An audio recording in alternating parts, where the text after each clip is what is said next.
పశ్చిమ గోదావరి జిల్లా నర్సాపురం పట్టణంలో గత ఏడాది వెంటాడుతున్న చెత్త సమస్యను 15 రోజుల్లో పరిష్కరిస్తామని అన్నారు Kapu corporation chairman Kothapalli Subbarayudu. Narsapuram RDO Dasiraju, రాష్ట్ర మత్స్యకార అభివృద్ధి corporation chairman Kollu Peddiraju, TDP incharge రామరాజులతో కలిసి పట్టణంలో శృతివనం వద్ద ఉన్న మున్సిపల్ స్థలాన్ని పరిశీలించారు.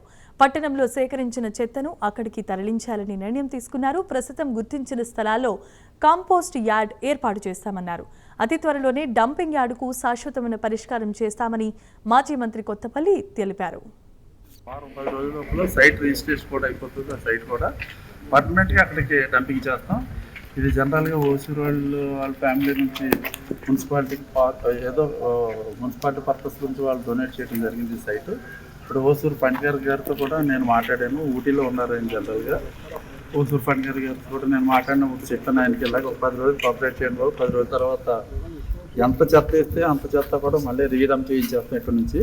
ఇక్కడ ఉంచకుండా ఇప్పుడు ఎందుకంటే ఎమర్జెన్సీగా బాగా మా దోమలు అవి బాగా ఎక్కువైపోయి ఇళ్ళ దగ్గర కొట్ల కింద చెత్త ఉండిపోవడం వల్ల టౌన్ అంతా చాలా అల్కల్లోలంగా ఉంది.